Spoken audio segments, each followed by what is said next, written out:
este despacho anuncia que el sentido de fallo que se emite contra Paul Stanley Naranjo Calvo, identificado con cédula 10317347758 de Bogotá, y Julián Valente Ortegón Mosquera, con cédula 102844250, es de carácter condenatorio al considerar que la Fiscalía ha logrado derruir la presunción de inocencia que acompañaba a estos ciudadanos desde el inicio de las diligencias. Como consecuencia de ello, la medida de aseguramiento que pesa sobre los mismos pierde a partir de este momento su vigencia y su privación de la libertad corresponde ahora a la declaratoria de responsabilidad conforme lo establecido en el artículo 451 del Código Penal, teniendo en cuenta que no se harían acreedores a la concesión de ningún mecanismo sustitutivo de la pena privativa de la libertad. Es pertinente reiterar que los elementos contextuales son particularmente relevantes alrededor del feminicidio, pues muchas veces son aquellos los que permiten establecer la intención del tipo y suponen la integración de una perspectiva de género necesaria en la valoración de esta conducta como una forma de violencia contra la mujer que atiende a condiciones de discriminación estructurales. Para poder identificar si existieron o no razones de género, es necesario que el operador judicial tenga en cuenta el contexto de la muerte, las circunstancias de la muerte, la disposición del cuerpo, los antecedentes de violencia entre la víctima y victimarios, modus operandi, tipo de violaciones usados ante y post-mortem, las relaciones familiares de intimidad, personales, comunitarias, laborales, educativas, sanitarias que vinculan a la víctima y los victimarios en una situación de riesgo o vulnerabilidad de la víctima al momento de la muerte, las desigualdades de poder existentes entre la víctima y los victimarios.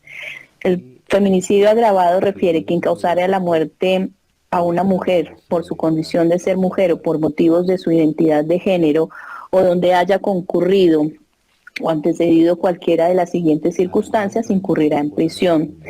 En este caso, se trata de los señores Paul Stanley Naranjo Calvo, Julián Valente Ortegón. Frente al aspecto causar la muerte a una mujer, debe destacarse como la joven Ana María Castro Romero se encontraba en compañía de los acusados, como ya se ha venido mencionando, al interior de ese vehículo de placa de PSP 598, la madrugada del 5 de marzo de 2020 en la calle 20 con carrera 69P, cuando sufrió un golpe contundente en el cráneo que posteriormente causó su muerte, politraumatismo contundente. Este golpe se produjo por su caída desde el vehículo en movimiento. Este no se detuvo, dejando el cuerpo de la joven detenido en el carril de derecho de la vía.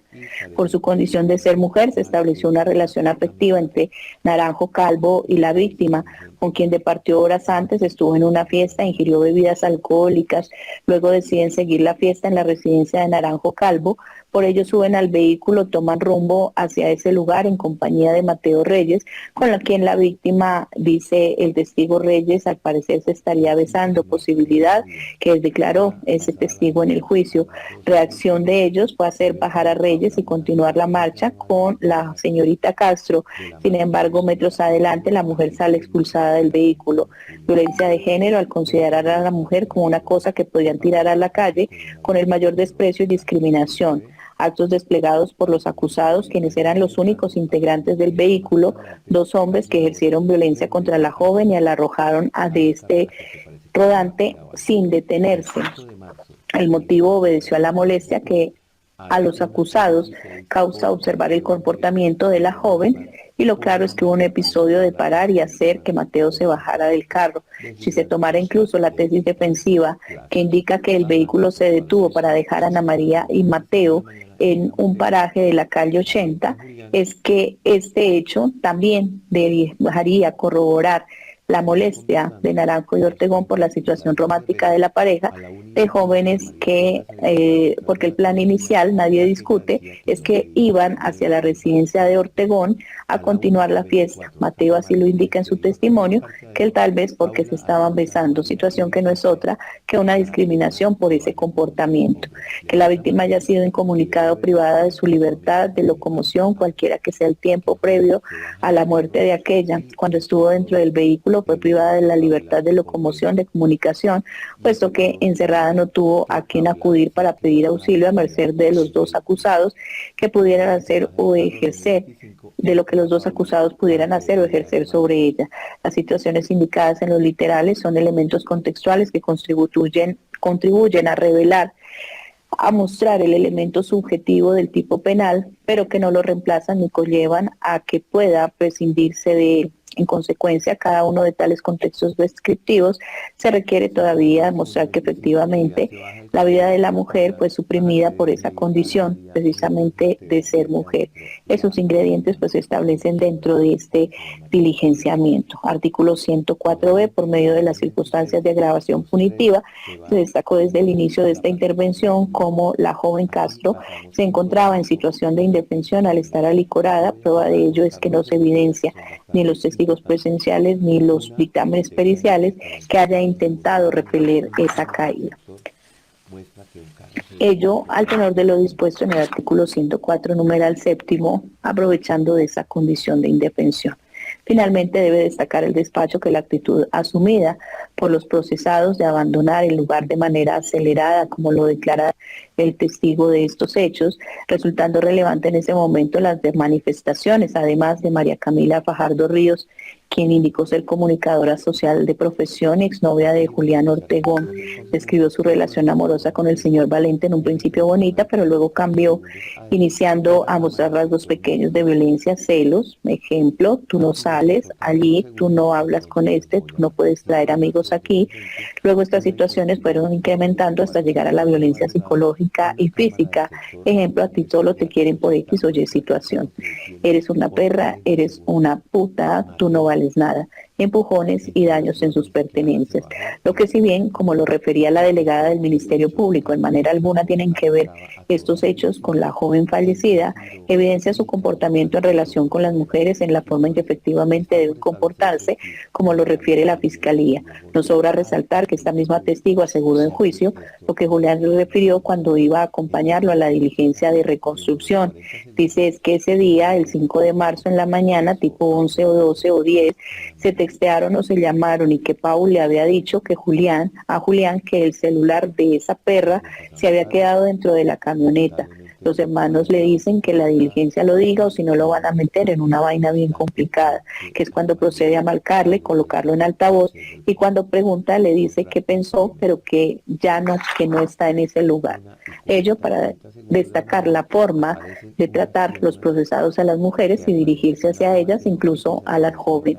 Ana María Castro. De otra parte, si bien la defensa del señor Naranjo trajo al perito psicólogo, al que ya se hizo referencia por parte del despacho, que declaró sobre su estado emocional y mental, aunque no se cuestiona la idoneidad del psicólogo o la validez del informe por él rendido, sí se destaca que es insuficiente para desvirtuar la teoría del caso de la Fiscalía General de la Nación, pues el mismo perito reconoció que la psicología no es una ciencia exacta, lo que impide formulación de conclusiones desde la perspectiva de certeza, pero más allá de ello, si fuese posible aplicar una herramienta de valoración psicológica que de manera concluyente y absoluta indica la proclividad de una persona al delito, especialmente aquellos asociados con la violencia hacia la mujer, la persecución de este tipo de conductas tendría una naturaleza distinta y en el mismo sentido se podría evitar la continuidad del fenómeno de agresión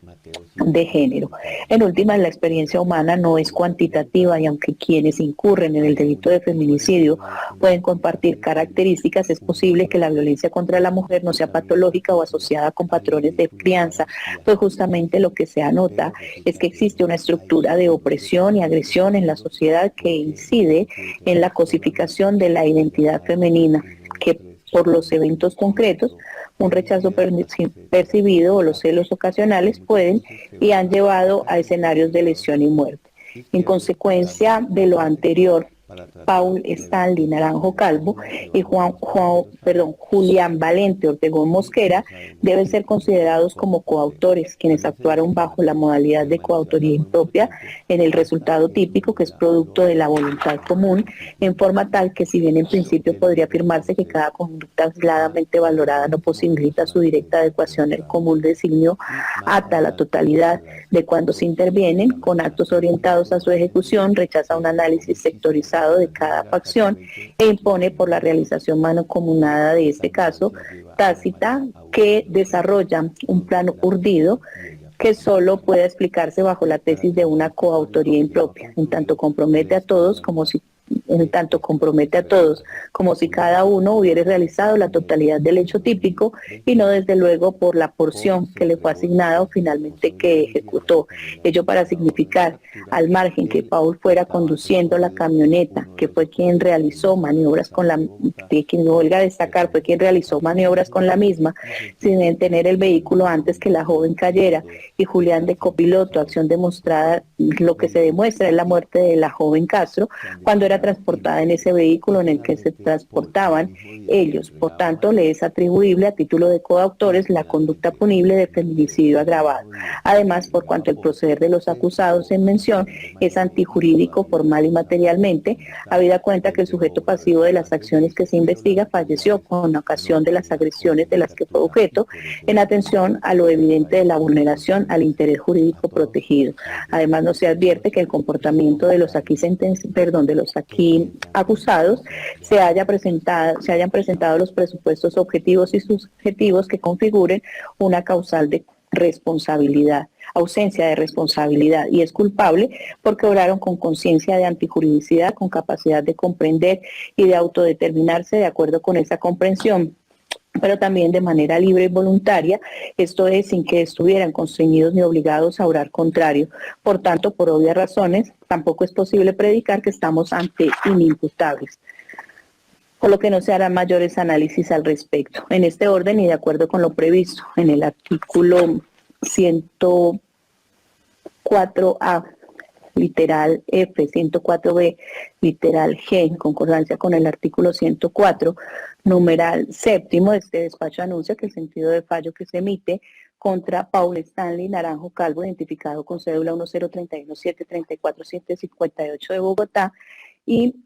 Julián Valente Otregón Mosquera, con cédula 102844250, es de carácter condenatorio al considerar que la Fiscalía ha logrado derruir la presunción de inocencia que acompañaba a estos ciudadanos desde el inicio de las diligencias. Como consecuencia de ello, la medida de aseguramiento que pesa sobre los mismos pierde a partir de este momento su vigencia y su privación de la libertad corresponde ahora a la declaratoria de responsabilidad conforme lo establecido en el artículo 451 del Código Penal, teniendo en cuenta que no se harían acreedores a la concesión de ningún mecanismo sustitutivo de la pena privativa de la libertad. Como quiera que el sentido de fallo emitido es de carácter condenatorio, doctora fiscal, en uso de la palabra para que discorra traslado artículo 447 del ordenamiento procedimental.